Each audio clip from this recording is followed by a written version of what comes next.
मैं डॉक्टर मनोज कुमार, समाजशास्त्र विभाग, लाल बहादुर शास्त्री पीजी कॉलेज, मुगल सराय, चंदौली।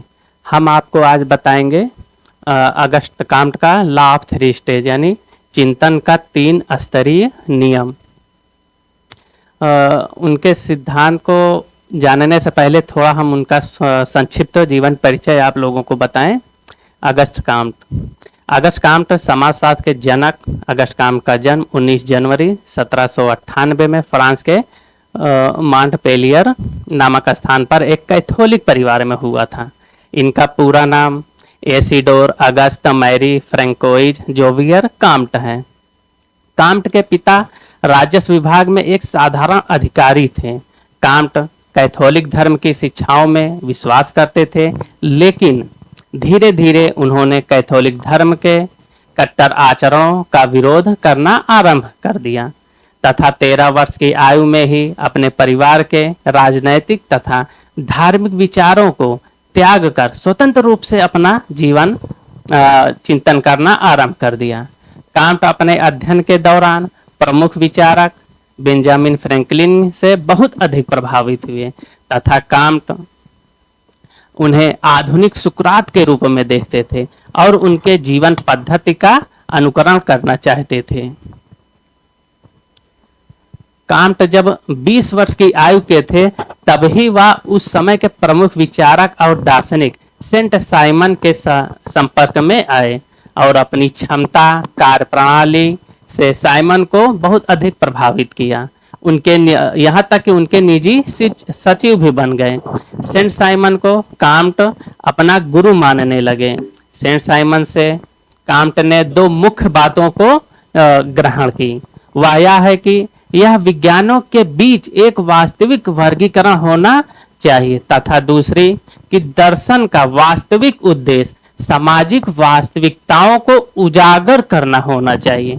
साइमन और काम्ट का घनिष्ठ संबंध 1818 से 1824 तक बना रहा तथा सेंट साइमन तथा काम्ट के संबंधों में 1824 से तब दरार पड़ना प्रारंभ हुआ कि जब काम्ट ने साइमन के अनुयायियों पर यह आरोप लगाया कि वे काम्ट के विचारों को सेंट साइमन के नाम से प्रचारित कर रहे हैं।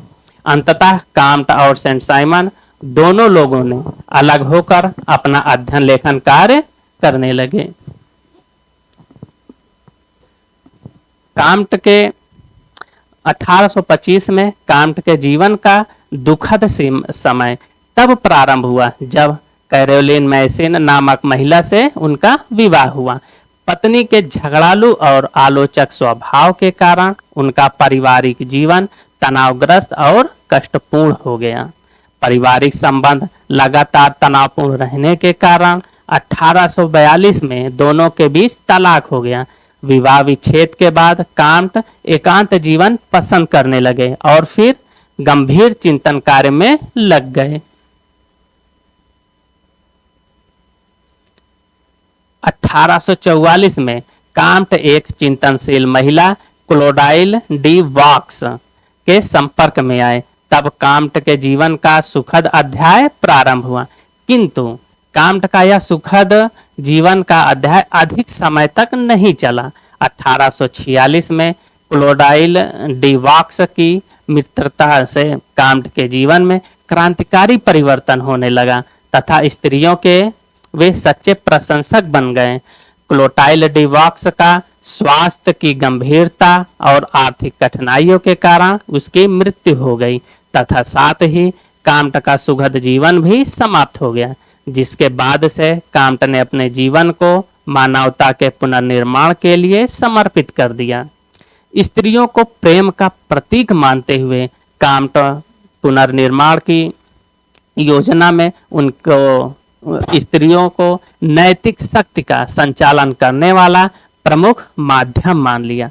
1857 में काम्ट कैंसर की बीमारी से ग्रस्त हो गए तथा समाजशास्त्र के जनक अगस्त काम्ट 5 सितंबर 1857 को इस भूलोक को अलविदा कहकर स्वर्गवासी हो गए। अगस्त काम्ट ने अपने जीवन में बहुत सारे कृतियों का उन्होंने लेखन किया, बहुत सारे अवधारणाएं दी, सिद्धांत प्रस्तुत किए, जिसमें से कुछ हम कृतियों और उनके सिद्धांतों को देखेंगे। जैसे उन्होंने जिसमें अपना 3 स्टेज लॉ ऑफ 3 स्टेज प्रस्तुत किया था, तो वो एक प्रकार के वो लेख लिखे थे। वह लेख था plan of the scientific operation necessary of reorganisation of society, जो 1822 में प्रस्तुत किया था। इसी में उन्होंने चिंतन का 3 स्तरों का नियम प्रस्तुत किया था। दूसरी कृति है उनकी the course of positive philosophy, जो 1830 से 42 तक प्रकाशित हुई। यह कुल 6 खंडों में प्रकाशित हुई। और तीसरी कृति इनकी जो महत्वपूर्ण है सिस्टम ऑफ पॉजिटिव पॉलिटी, जो 1851 से 1854 तक प्रकाशित हुई, जो यह मुख्य 4 खंडों में प्रकाशित हुई। और अगली पुस्तक है इनकी कैटेसिज्म ऑफ पॉजिटिविज्म, जिसमें उन्होंने प्रत्यक्षवाद का भी उल्लेख किया। इनकी अगली पुस्तक है रिलीजन ऑफ ह्यूमैनिटी, मानवता का धर्म, जिसमें अपने जो महिला मित्र थी क्लोडाइल डी वॉक्स, उसकी मृत्यु के बाद उन्होंने महिला से के प्रति उनका एक अगाध प्रेम उमड़ा, कह सकते हैं कि स्त्रियों को वो नैतिकता का धर्म पाठ पढ़ाने के लिए स्त्रियों को एक बहुत महत्वपूर्ण माध्यम माना। तो उसकी जो मानवता के धर्म की बात है, कहीं न कहीं वहीं से वो प्रेरित होकर के अपनी लेखनी में यहाँ पे प्रस्तुत किया। उनके अगस्ट काम के प्रमुख सिद्धांत और अवधारणाओं में उनका चिंतन का त्रिस्तरीय नियम है, प्रत्यक्षवाद है, विज्ञानों का संस्करण है, जहाँ पे उन्होंने बताया कि विज्ञान जो है पहला जो भी प्रथम विज्ञान आया, उसके आने वाले बाद के जितने भी विज्ञान आए वो अपने से पहले वाले आने वाले विज्ञानों पे ही निर्भर थे, जिसमें उन्होंने समाजशास्त्र को सबसे अंतिम विज्ञान के रूप में रखा है। इसीलिए वो समाजशास्त्र को उन्होंने विज्ञानों की रानी और महारानी कहा। उसके बाद सामाजिक स्थिति एवं सामाजिक गति की अवधारणा दी, सामाजिक पुनर्निर्माण का सिद्धांत दिया, मानवता का धर्म प्रस्तुत किया। अब आगे हम लोग देखते हैं 3 स्तरों का नियम, त्रिस्तरीय नियम, लॉ ऑफ 3 स्टेज। इसमें उन्होंने बताया कि ये जो मानव विकास हुआ उनका बौद्धिक विकास हुआ। तो मानव विकास, बौद्धिक विकास को उन्होंने सामाजिक विकास को जोड़ करके देखा कि जिस प्रकार मानव का बौद्धिक विकास हुआ उसी प्रकार सामाजिक विकास हुआ। तो इसलिए मानव के बौद्धिक विकास को चिंतन की जो इनकी अवस्थाएं थे 3 प्रमुख अवस्थाओं में बताया था। जैसे कांट ने अपने इस सिद्धांत में मानव समाज और बौद्धिक विकास की विभिन्न अवस्थाओं को स्पष्ट किया। यहाँ कांट की बौद्धिक क्षमता को भी स्पष्ट करता है, क्योंकि मात्र अगस्ट कांट जब 24 वर्ष के थे तो उसी अवस्था में इन्होंने 1822 में इस नियम को प्रस्तुत किया। यह नियम उन मान्यताओं की व्याख्या करता है जिसमें उनका मानना था कि प्रकृति तत्वों की तरह समाज का विकास भी कुछ निश्चित नियमों के आधार पर होता है। कहने का तात्पर्य कि जो प्राकृतिक तत्व हैं, पदार्थ हैं, वस्तुएं हैं, जो भी जीव जंतु हैं, जैसे उनका विकास हुआ तो उनके विकास के कुछ निश्चित नियम होते हैं, और वही नियम समाज के विकास का समाज का भी विकास हुआ, या भी विकास कुछ निश्चित नियमों के आधार पर ही हुआ। सामाजिक विकास का अध्ययन मानव के बौद्धिक विकास की अवस्थाओं या स्तरों के आधार पर ही किया जा सकता है। कांट द्वारा प्रतिपादित मानव के बौद्धिक विकास अथवा चिंतन की यह 3 अवस्थाएं इस प्रकार हैं, जो है धार्मिक स्तर, तात्विक स्तर और प्रत्यक्षवादी स्तर, जिसे वैज्ञानिक स्तर भी कहा जाता है। कांट ने कहा कि हमारे सभी प्रमुख विचार तथा ज्ञान की प्रत्येक शाखा 3 विभिन्न सैद्धांतिक स्तरों से होकर गुजरती है, जिन्हें हम धर्मशास्त्रीय व काल्पनिक स्तर, तात्विक व अमूर्त स्तर और वैज्ञानिक या प्रत्यक्षवादी स्तर कहते हैं। कांट ने स्पष्ट किया कि चिंतन की अवस्थाओं का सामाजिक विकास से एक घनिष्ठ संबंध है।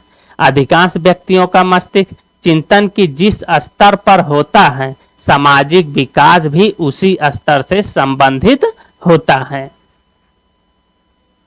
जो पहला है चिंतन की 3 अवस्थाओं का, पहला है धार्मिक स्तर। धार्मिक स्तर को कांट मानवीय चिंतन तथा बौद्धिक विकास का प्रारंभिक स्तर मानते हैं। इस स्तर में मानव मस्तिष्क का विकास बहुत सीमित होने के कारण इसे आदिम मानव के चिंतन का स्तर कहा जाता है। इस अवस्था में व्यक्ति यह समझता है कि प्रत्येक वस्तु तथा प्रत्येक घटना के पीछे कोई न कोई दैवी या अलौकिक शक्ति काम कर रही होती है। वह प्रत्येक घटना, उसके कारण तथा परिणाम को ईश्वरीय तथा किसी अलौकिक शक्ति की इच्छा के रूप में देखता है और मानता है। कांट कहते हैं कि धार्मिक अवस्था में मानव मस्तिष्क अपने सभी प्रयत्नों और कार्यों का प्रारंभिक और अंतिम कारण अलौकिक शक्तियों द्वारा उत्पन्न और उन्हीं की तत्कालीन क्रियाओं का परिणाम मानता है। व्यक्ति यह विश्वास करता है कि वर्षा का होना, बादलों का गरजना, बिजली का चमकना, दिन रात होना, वनस्पतियों का उगना, जन्म और मृत्यु जैसी घटनाएं किसी अलौकिक शक्ति की इच्छा से ही नियंत्रित होती हैं।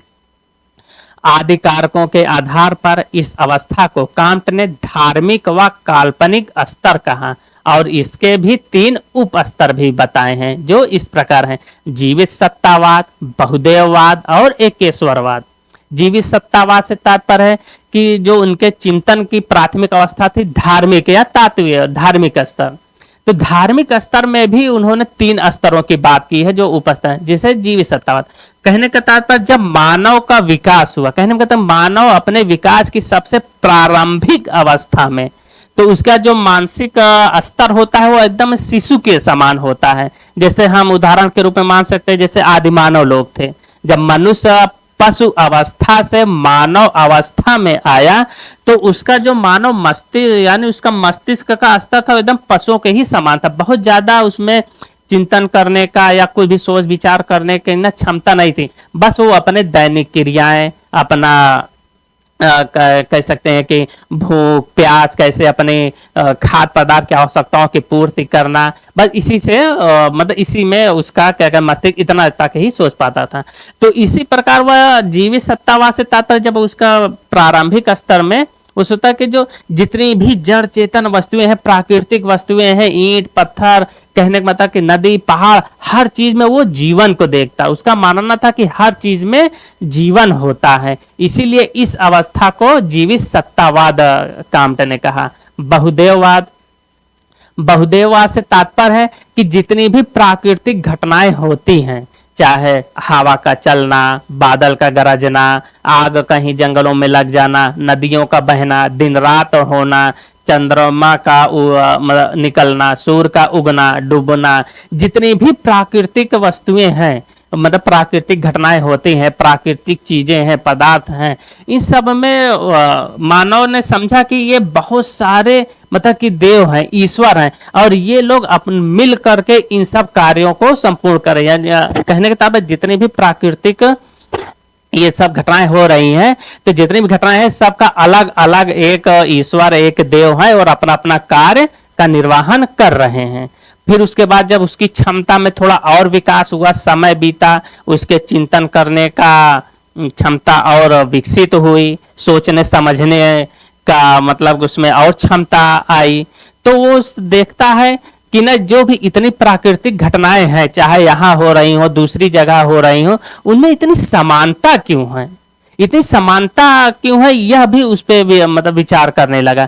तब उसे लगा कि नहीं, बहुत सारे जो देवता हैं उनके ऊपर भी कोई एक ऐसी ईश्वरीय शक्ति है जो इन सबको नियंत्रित करती है। तो इसलिए इस अवस्था को कांट ने एकेश्वरवाद का नाम दिया।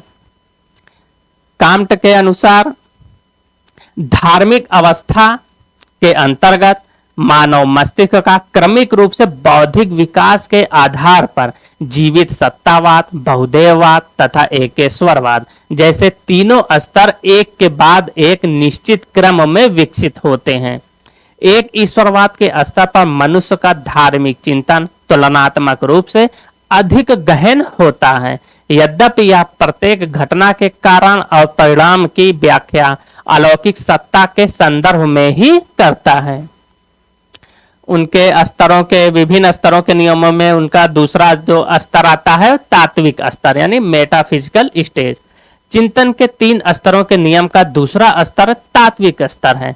इसमें मानव का बौद्धिक विकास में थोड़ा वृद्धि हो जाती है तथा इसमें लोग प्रत्येक घटनाओं में तर्क वितर्क व कारणों को खोजने का प्रयत्न करने लगते हैं, जो धार्मिक और वैज्ञानिक स्तर के बीच की दशा को दर्शाता है। इस स्तर में अलौकिक शक्तियों में विश्वास के साथ तार्किकता का भी समावेश होने लगता है। तात्पर्य है, जैसे कि व्यक्ति का बौद्धिक विकास और अधिक हुआ, वह किसी घटना का कारण सीधे ईश्वर को नहीं मानता था, परंतु उसकी बुद्धि का विकास इतना भी नहीं हुआ था कि वह घटना के कार्य कारण को समझ पाए। इसीलिए पुनः वह विवश होकर ईश्वर को ही घटनाओं का कारण मान लेता है। इस दूसरे स्तर में धर्म और विज्ञान दोनों की विशेषताएं पाई जाती हैं, इसलिए इसे संक्रमणकालीन समाज भी कहा जाता है। अंतिम स्तर आता है प्रत्यक्षवादी व वैज्ञानिक स्तर, पॉजिटिविज्म स्टेज। कांट द्वारा प्रस्तुत 3 स्तरों के नियम का यह अंतिम स्तर है, जिसे प्रत्यक्षवादी स्तर का नाम दिया है। यह वह स्तर है जिसमें मनुष्य के बौद्धिकता का पूर्ण विकास हो जाता है तथा धार्मिक और काल्पनिक विचारों को त्याग कर केवल उन्हीं तथ्यों का वास्तविक मानता है जिन्हें प्रत्यक्ष रूप से देखा जा सके, घटनाओं का अवलोकन कर सके तथा तर्क के आधार पर कार्य कारण को समझा जा सके। इसलिए इस स्तर को वैज्ञानिक स्तर भी कहा जाता है।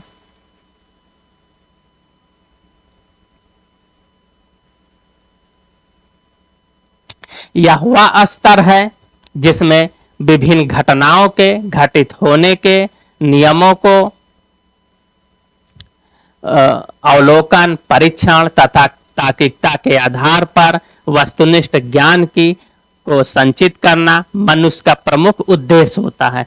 इस स्तर में घटनाओं को उसी रूप में देखा और व्याख्या की जाती है जैसा कि वास्तव में वह घटित होती हैं। इस रूप में ब्रिजेस एक मानव समाजशास्त्री थे, उन्होंने एक उदाहरण देकर के समझाया।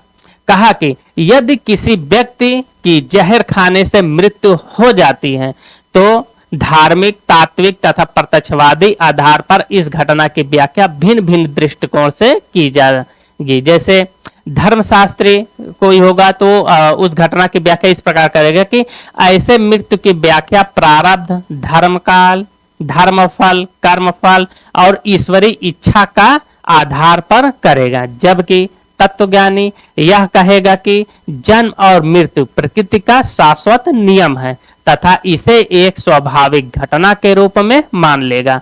एक प्रत्यक्षवादी अथवा वैज्ञानिक व्यक्ति मृत व्यक्ति का समुचित रूप से अवलोकन और परीक्षण करने के बाद स्पष्ट करेगा कि उस व्यक्ति की मृत्यु का वास्तविक कारण क्या है तथा सामान्य मृत्यु और जहर खाने से हुई मृत्यु में अंतर करेगा। अर्थात प्रत्यक्षवाद का संबंध किसी काल्पनिक विश्वास अथवा ईश्वरीय विचार से नहीं होता, बल्कि इसका संबंध यथार्थ अवलोकन तथा वैज्ञानिक सापेक्षता से है।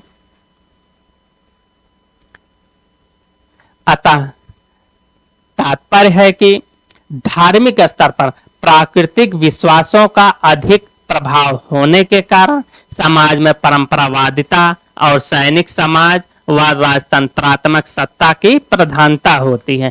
तात्विक स्तर पर व्यक्ति की बौद्धिकता कुछ अमूर्त शक्तियों तथा नैतिकता के विकास को महत्व देने लगती है। अंत में प्रत्यक्षवादी अवस्था में वैज्ञानिक विचारों को प्रोत्साहन मिलने से औद्योगिक समाजों की स्थापना होती है, जिसमें व्यक्ति उस तरह के कार्यों को महत्व देने लगते हैं जिनमें दूसरे सभी लोगों का हित होता है। कांट द्वारा प्रस्तुत चिंतन के 3 स्तरों के नियम को हम समाज की प्रकृति व समाज में संगठन की विशेषताओं को संक्षेप में इस प्रकार समझ सकते हैं।